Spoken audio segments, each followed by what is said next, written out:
Bien, estamos de regreso para conversar de un tema que probablemente a muchos de ustedes les preocupa, sobre todo para quienes van a enfrentar el primer año de universidad. Y es una preocupación, digo, a muchos de ustedes, porque no solamente el alumno, esto arrastra al papá, a la mamá, etcétera. Yo no sé si estamos con Andrés Salamán desde el Consejo de Renovación Nacional o no. Escuchamos, no, aún no. Escuchamos voces, pero vamos a estar con eso. Vamos a estar con él porque va a intervenir dentro de muy poquito. Conversemos de este tema, pues. Sí, Edmundo González, él es Campuzano. Perdón, se me vinieron otras autoridades, estamos hablando ya. Bien, Edmundo Campuzano, académico de la Universidad Mayor, psicólogo además, para guiar o decirle a los que van a entrar a la universidad que van a pasar un proceso y un primer día que quizás le va a dar mucho miedo, pero más allá del primer día, hay un primer año, hay un proceso bien importante en la vida de un joven. Muchas gracias por venir, Edmundo, bienvenido. Encantado, Frecia. José Antonio, ¿qué tal? Hola, ¿qué tal? Claro, yo creo que una de las cosas que más se juega en este momento es el salto a la autonomía, el salto a la independencia. Como tú muy bien lo conversabas un poco fuera de cámara, este espacio protegido, donde las reglas están súper claras, donde levantarse al colegio casi que depende un poco de los papás. Ahora, desde este momento en adelante, levantarse, responder, estudiar, asistir a reuniones, tener una agenda propia, pasa a ser una responsabilidad del sujeto. Y eso literalmente es de un domingo a un lunes. Entonces, literalmente, porque hasta el día que no entró a clase todavía es en su cabeza y en la cabeza de los padres, este es niño, es hijo. Entonces, la autonomía, la madurez, no se alcanza por un decreto, ni por tener el carnet de identidad ni los 18 años, ni porque entré a la universidad simplemente por ese hecho. Empieza a ser ese momento en el que tienes que empezar a hacerte cargo de ti mismo. Ahora ya no hay, ya no hay notas al padre, ya no hay reuniones de apoderados, nadie te informa. Comunicación, no hay inspectoría, no hay ninguna regulación externa. El sujeto tiene que pasar de un día para otro a ser autorregulado respecto a su comportamiento. Lo que pasa es que yo recuerdo cuando yo fui alumno en algún momento del primer año, me imagino que voy a interpretar a muchos, uno se desgastó en ese momento en la prueba de aptitud, ahora en la PSU, el último año de clase es muy difícil porque uno tiene que lidiar con el cuarto medio y además con la preparación para prueba y con la presión social de entrar a una buena carrera, la carrera que te gusta, rendir, etcétera. Y como que se jugara el resto de tu vida en esa opción. El resto de la vida. Claro. Entonces, cuando uno pisa la universidad como alumno por primera vez, la sensación mía era que era una montaña, o sea, rendir bien, ser un buen estudiante, no caerme en el proceso, socializar correctamente, conocer personas, conocer los... O sea, era tanta la demanda que la verdad me imagino que a muchos estudiantes se les aprieta la garganta. Así es. ¿Cómo tomar ese proceso para que sea una experiencia menos dolorosa, angustiante, complicada? Yo te diría que primero asumir que va a ser angustiante. O sea, si uno quiere, parece bien básico lo que estoy diciendo, pero cuando uno quiere que no le ocurra la emoción, es peor. Es como te has fijado que tú dices, no quiero ponerme nervioso, es peor. No quiero ponerme colorado, es peor. O sea, asumir que tengo miedo, estoy angustiado y esto me tensa un poco, es el primer paso. Segundo, el que un sujeto lo haga de una manera u otra no tiene que ver con ese día en particular, y aquí es otro tema complejo, tiene que ver con los niveles de maduración que la familia y los padres particularmente han ido colaborando en que ese sujeto desarrolle. O sea, lo que tú muy bien describías, socializar, acercarme a los demás, tener opinión, ser capaz de expresar mis ideas, defenderme, hacerme respetar, respetando a los otros también, son cosas que no se adquieren a los 18, son cosas que se vienen adquiriendo en el transcurso de la vida. Sí. Lo mismo, este proceso que lo decíamos al inicio, no es un día, es un proceso que tengo que ir adaptándome, pero eso tiene plazo, me imagino también que es para distintas personas, distintos plazos, pero cuando uno dice, ya, esto es lo mío, no importa haberme sacado un 2, no importa, me va a ir bien, me va a ir mal, yo voy a ir dando lo mejor de sí, pero yo creo que uno se cuestiona, elegí bien, eso tiene un plazo en el primer año de decir, ya, lo pasé. Yo diría, fíjate que trabajando en universidades uno se da cuenta que los jóvenes cuando se retiran y cuestionan el primer año de la carrera es una muy mala decisión. A mí me ha pasado harto, porque los jóvenes se te acercan y preguntan, ¿sabes que llevo 8 meses, 6 meses en la carrera? No me gusta la carrera. Las carreras, todo lo que hemos estudiado una carrera sabemos que recién en el tercer año, con suerte, te das cuenta de lo que se empieza a tratar ese oficio, esa profesión. Ahora, uno puede irse dando cuenta con algunas estrategias, por ejemplo, conociendo a otros profesionales, acercándote al mundo laboral, y no hay que esperar a que la universidad te provea esos espacios. Puedes ganártelos tú mismo, conocer personas, pedirle a un tío, acompañarlo en su profesión. Cada vez algunas universidades están haciendo más esas acciones, tratando de que el sujeto se acerque y se aproxime al mundo laboral, precisamente para hacer lo que llamamos retención, que los jóvenes no lleguen y se vayan porque no me gustó. No juzgar la carrera, para ir sacando algunos consejos, ¿no? Que pueden ser de utilidad para quienes hoy día nos están viendo. No juzgar la carrera por los primeros meses de desarrollo, de desempeño en aula. Absolutamente, y aquí se juega una cuestión re importante, José Antonio, es lo siguiente. Cuando un joven a mí me dice, yo quiero estudiar y voy a hacer solo lo que me gusta, yo como clínico, como psicólogo, lo primero que pienso, este es un niño emocionalmente. ¿Por qué? Porque ustedes dos y yo no hacemos solo lo que nos gusta, hacemos lo que debemos hacer porque tenemos que mantenernos a nosotros mismos. Y que ojalá eso que hacemos nos guste, que es distinto. A mí se me pasa para el otro lado, la verdad. ¿Por qué? Porque hago todo, lo que me gusta y lo que no me gusta. Lo que quiero decir es sano. Lo que quiero mostrar es que hay un mandato primero, que es que, yo voy a estudiar algo que está dentro de un rango de cosas que me gusta, porque podría hacer esto, esto y esto, pero hay una cosa que es más importante que esa. Yo tengo que hacer algo que en un tiempo más me va a permitir ganarme la vida, para no depender de mis papitos.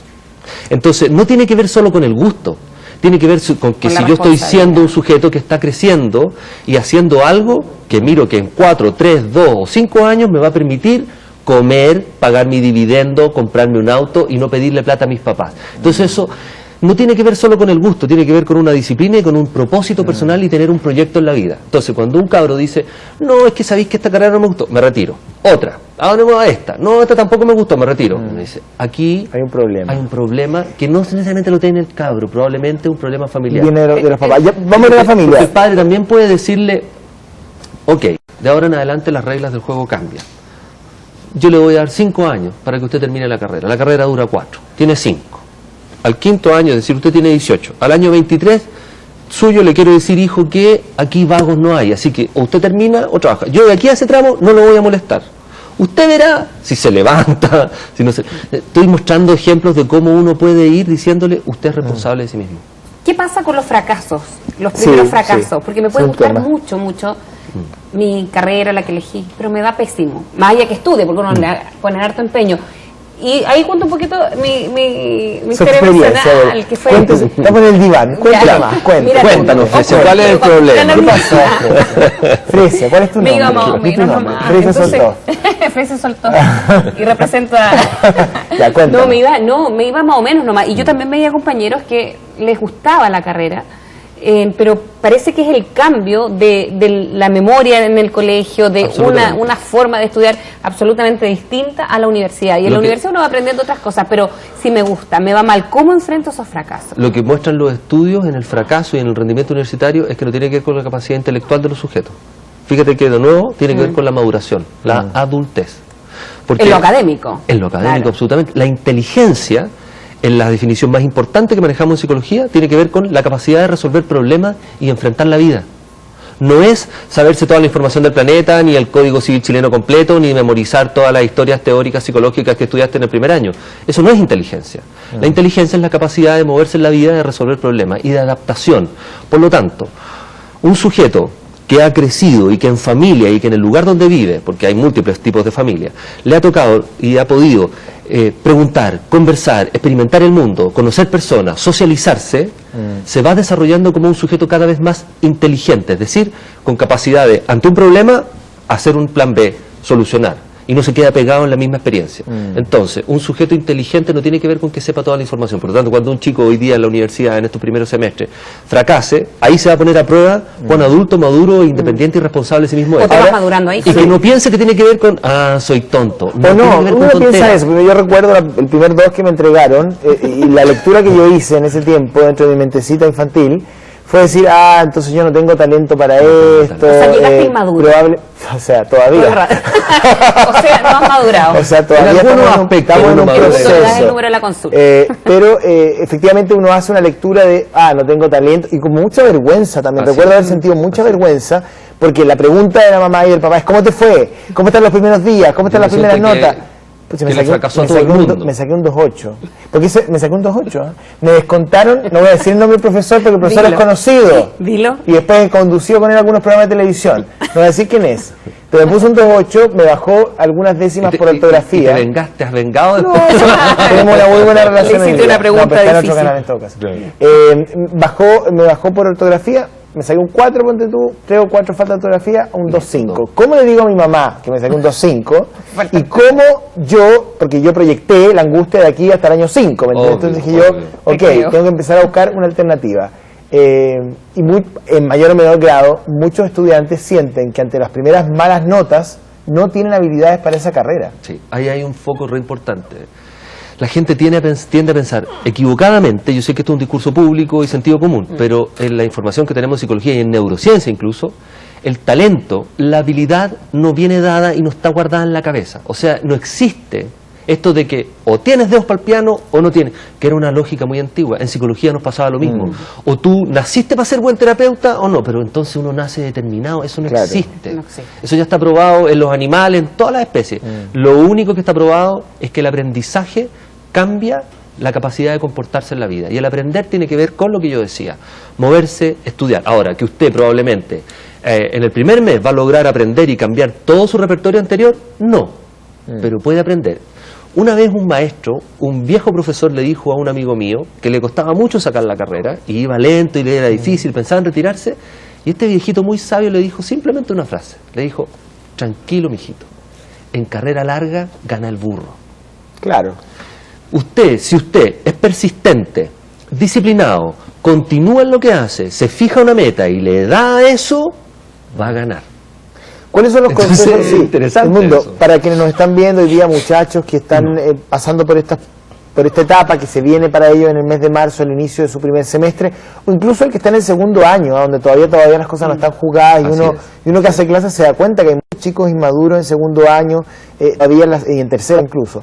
¿Cuáles son los consejos que tú darías? El ABC para poder tener un primer año universitario no tan desagradable, con contención y con visión de futuro. Yo creo que es una cuestión bien básica que a los chicos les cuesta un poco, estructurar su horario y organizarse y tener tiempos destinados al estudio, al carrete, al ocio, a la familia y a leer y estudio individual. Hay horarios para todo. Y cuando uno se ordena un poquito con eso, fíjate que si uno es sistemático y ordenado, le resulta. Segundo, a la familia, fijar los bordes y los márgenes de esta nueva etapa de la vida. Ya no somos padres que crían hijos chicos, somos padres que crían un hijo que es adulto.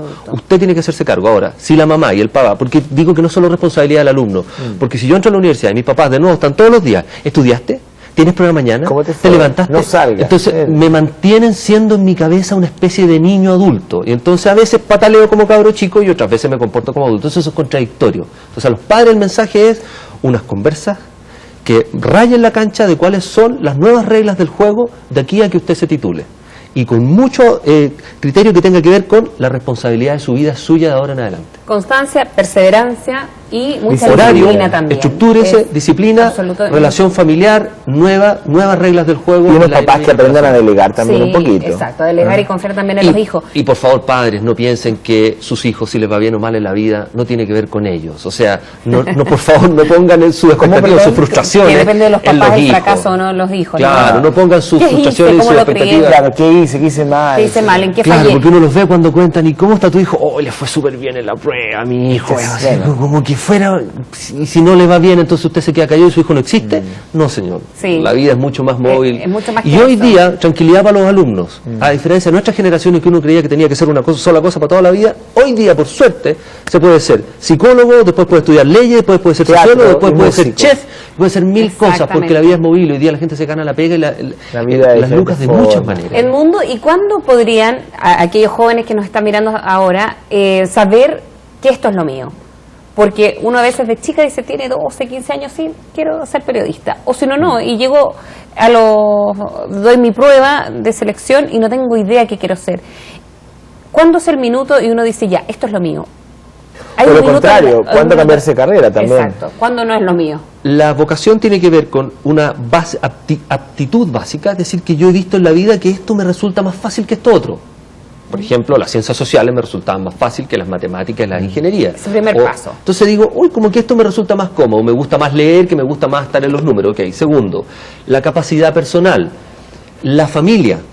Porque aquí es una cuestión que es media compleja y ustedes lo saben mejor que yo en términos de análisis social y nacional, pero puedo querer estudiar una carrera que se llama odontología, que me fascina, pero resulta que esa carrera, no solo pagarla mensualmente en cualquier universidad, sino que la cantidad de materiales que implica durante la carrera, quizás yo ni mi familia no vamos a poder pagar nunca.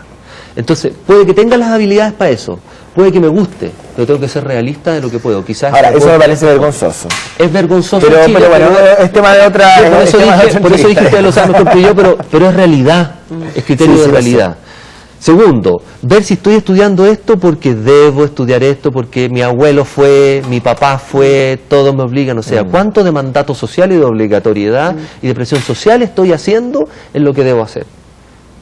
Y eso hay un minuto determinado en que uno puede ser adolescente o uno ya no. Alguien puede ser adolescente y decir ya, esto es lo mío y me voy a enfocar a que puedo lograrlo igual, aunque sea chica. Esa es mi pregunta. Sí, claro, sí, claro. Ahora, lo que yo te decía antes, todos, yo no sé si a ustedes les pasó, pero yo, miren, yo podía haber sido psicólogo y tenía entre las opciones psicólogo, periodismo, derecho, teatro. O sea, uno tiene un borde. Y lo que les pido a los jóvenes, no se sesguen a que solo esa es la única carrera, porque eso ya, mira, cuando un joven a mí, cuando yo estaba en proceso de transmisión y me dice, es que yo lo único que quiero es psicología, y una pregunta que uno usa técnicamente es, ¿y si no queda en psicología? No, nada. Entonces, todo, yo pienso, nada. ¿te acuerdas cuando uno era niño y decía, quiero ese juguete rojo y si no es ese, nada más? Si la vida no es el todo y nada, pues muchachos, ya crezcan. El punto es, entonces, ahí uno dice, aquí está un poquito infantil este joven que ya no debería estar en ese formato de vida. Me gustaría preguntarte por otro tema que también preocupa mucho a las familias, sobre todo en este proceso de adaptación, porque muchos jóvenes en nuestro país se tienen que mover de su región, tienen que viajar y comienzan a vivir solos, fuera de la casa. Y ahí el desafío es doble, porque no solamente tienes que comenzar un proceso académico en la universidad, sino que comenzar a armar tu vida. ¿Cuáles son las recomendaciones para esos chiquillos que van a estar lejos de su casa, que van a tener que organizar una casa, compartir departamento o casa quizás con personas que no conocen tanto, y además tener el tiempo para estructurar y organizar su horario académico? Ahí me parece que hay una recarga mayor. Y ahí hay un temazo, José Antonio, porque yo creo que el joven tiene que preguntarse una cuestión que es muy sutil, porque hoy día en Chile tú puedes estudiar en tu región. Está claro eso. O sea, hoy día no es como hace 30 años atrás que tú quedaste en Valparaíso, no. Sí, pero en realidad en concreto, cuando uno lo ve en la sala, tú te das cuenta que hay chicos del sur, se mueven por razones... A lo que voy es que muchos jóvenes hoy día, y eso es lo que tú dices, el joven, ¿qué tiene que ver? ¿Por qué razón yo estoy fuera de mi casa? Déjame contarte lo que a uno le pasa, porque nos toca trabajar esto con los estudiantes. Hay jóvenes que vienen a Santiago, si tú lo buceas un poco qué está pasando, fue un modo de salir de casa. Y fue un modo de crecer. Como que sentía que estaban pegoteados, que ahí la familia los agobiaba y necesitaban distanciarse. Hay otros que salen de casa como que los mandaron a estudiar. Entonces, lo que quiero mostrar con esto es que la receta no es unívoca. Hay que ver cuál es el fundamento de por qué ese joven está estudiando fuera de su lugar de origen.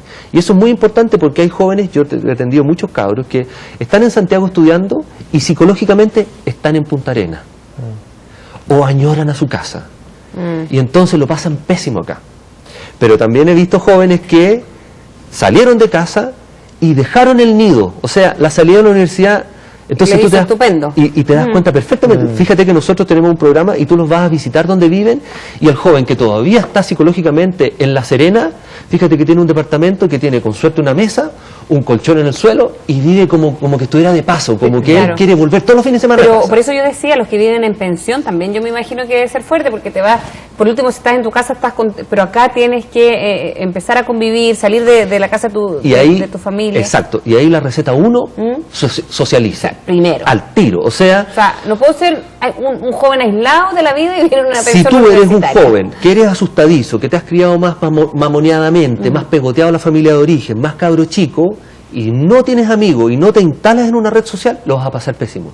Por lo tanto, rápidamente conversa con personas, instálate con amigos, obvio que van a haber unos 3 o 4 más que están en la misma que tú, conversa con ellos, júntate, establece redes sociales, porque el fin de semana, mirando la tele, encerrado en tu pieza o en tu pensión y solo, te vas a empezar a deprimir. Bien, siendo como bien práctico, ¿puede ser mejor para tu rendimiento, no solamente académico, intelectual, ¿no? El rendimiento en la vida, socializar para aquellos que están pasando este proceso? Pero, y no solo eso, Fresia, dime, ¿dónde aprendió uno el periodismo y en mi caso la psicología? ¿En el aula o en todas las conversas que tenía y después te juntabas con los compañeros, incluso a carretear? ¿Y de qué hablabas? De periodismo. Y entonces conversabas y hablabas. Entonces al final te das cuenta que es como que pones a prueba lo que aprendiste en la sala y discutís las ideas y defendís, ¿no? Que el otro profe tenía más razón, y al final lo único que haces es hablar de tu profesión todo el rato. Entonces la vida social yo no la digo solo para que hagas amigos y carretees. En esos espacios uno empieza a constituirse en ese profesional que es también. Desde ese punto de vista, ¿un buen estudiante en la universidad es sinónimo de un buen profesional? Fíjate que hoy día no hay estudios serios que muestren una relación estadísticamente significativa entre éxito académico colegio, éxito en PSU, rendimiento universitario y éxito en la vida. No hay ninguna relación. Ni una. Ningún estudio que muestre que lo uno se deduce de lo otro. ¿Y por qué eso ocurre? Fíjate. Mira, en nuestras vidas probablemente tú tuviste compañeros que eran como porros en el colegio y de repente hoy día son empresarios exitosos. Sí, o inventaron un negocio y les fue fantástico. No lo voy a decir, pero también son conocidos. Sí, nombre. Oye, lo que pasa es que me pongo en el lugar de los papás también y de los propios estudiantes. Y yo recuerdo haber tenido un par de compañeros en la universidad que venían de muy buenos colegios, tenían un excelente rendimiento.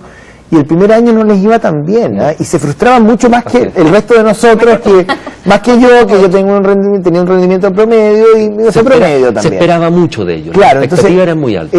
Porque uno tiende a relacionar las cosas, ¿no? Si a mi hijo le fue bien en la enseñanza media, obviamente le va a ir súper bien en la universidad y va a ser brillante y va a ganar mucha plata. Y esa relación tan chilena que hacemos todos, parece que no es tan así. ¿Cómo enfrentar las distintas etapas de la vida donde hay desafíos y rendimientos diferentes? O sea, más para los papás que para los hijos en todo caso. Lo que está probado hoy día, y probablemente lo que les voy a decir ustedes ya lo tienen así claro en sus vidas, que lo que te garantiza más el éxito en la vida es la capacidad de ser adulto y manejar inteligentemente en los espacios sociales. Por ejemplo, saber hacer compromisos, saber hablar, saber pedir, saber respetar los acuerdos, moverte inteligentemente. Y eso, lamentablemente, yo me he estado dedicando un poco al tema, he visto los currículos en los colegios, por ejemplo. No he visto ningún colegio donde se enseñe, mira las cuestiones sociales, dices tú, a conversar. Claro. Y desde Echeverría, desde Sócrates, tenemos claro que el ser humano se constituye en el lenguaje. Y sin embargo, en el colegio y en toda nuestra formación no hay una sola manera en que a ti te enseñen a conversar. Ahora, conversar, ustedes como periodistas lo saben igual que yo, no es fácil. Aprender a preguntar, a escuchar al otro, a entender lo que quiere decir el otro. Cuando uno aprende en la vida a hacer eso, tiene una herramienta potente, porque puede que no sepa tanto de esto, pero lo voy a aprender. Si sé conversar, si sé hacerlo, si soy disciplinado y soy responsable, todo lo puedo aprender, no tengo límite. Pero si yo me asusto, soy cabro chico y no sé pedir, ni conversar, ni hacer acuerdos, entonces me encierro y no sé mucho. Oye, pero ahí sí tiene que ver un poco el rol de los papás que tuvieron. Absolutamente. Ahí sí que absolutamente. Sí. O sea, yo te diría que los papás, o lo que sea que para algunas personas es papá, porque puede ser la abuela, la tía, el núcleo de apego, el núcleo de relación básica donde uno se cría, es el fundante. Mira, si te van a ayudar a ser un sujeto que va creciendo hacia la autonomía o si va creciendo hacia quedarse pegado. Nos llegan varias preguntas por las redes sociales, me gustaría compartir una que puede ser también parte de la inquietud de muchos papás. Dice, mi hija es buena para todo en el colegio, está en segundo medio y no sabe qué estudiar. ¿Cómo poder orientarla? Eso pasa muchas veces con los buenos estudiantes, ¿no? Que les va súper bien, disfrutan de todas las asignaturas, tienen método de estudio, etcétera, pero cuando uno les pregunta, ¿y usted qué quiere estudiar? No saben. Pero si yo le digo que quiere estudiar es una pregunta difícil para una chica segundo medio. Pero si yo la llevo a escenarios de ocupaciones, ¿qué le gustaría hacer en su vida? Que no es lo mismo que quiero estudiar. ¿Qué es lo que a usted le gustaría hacer? Levantarte todos los días, todos los lunes, que decía un profesor en la universidad en primer año, para hacer eso. Y insisto, tiene que ver con un propósito de vida. Ahora, si yo a mi hija o a mi hijo, de alguna manera, sin decir, aunque algunos padres, perdonen, ustedes lo conocen, lo dicen literalmente, mijito, usted tiene esta casa para siempre, tranquilo, no tiene para qué. Entonces, mira lo que le estoy diciendo, no se preocupe, si plata hay. Claro. Entonces, en un nivel es interesante porque da un nivel de confianza exquisito. pero en otro nivel es tan cómodo este espacio que me puedo dar el lujo de no saber qué quiero. Pero cuando unos padres, no sé si les pasó a ustedes, te dicen, mire mijito, encantado, nosotros lo queremos, esta es su casa, pero nosotros vagos no vamos a mantener. Y yo también tengo derecho a descansar de la crianza, así que le digo que hasta los 25 años nosotros tenemos plata para usted. Sí. Entonces uno dice, chuta, como que aquí no me puedo quedar para siempre. Ahora, si me lo dicen con la boca, pero actúan de otra manera inconsistente, entonces yo entiendo más el mensaje, ese otro. Pero si las dos cosas son coherentes, mis papás salen solos, también de repente me dicen, no, vamos a salir a comer nosotros solos. Y nosotros, no sé, pues arréglensela ustedes. Entonces empiezan a mandar el mensaje que... Claro, hay un tema ahí. O sea, lo que te quiero decir que el crecimiento es una tarea del joven, pero también, como tú muy bien lo decías, de los padres o de la unidad familiar. Claro, hay un proceso ahí que tienen que hacerse en conjunto. Edmundo, muchas gracias. Encantado. Yo creo que ha habido varios consejos para hijos y padres, porque es un proceso conjunto. Y viene familia, así que ahora van a ir a almorzar. Muy bien. Muchas gracias, Edmundo, por haber venido. Y nos vamos a una pausa, nos vamos a una pausa y volvemos con más Semana 24.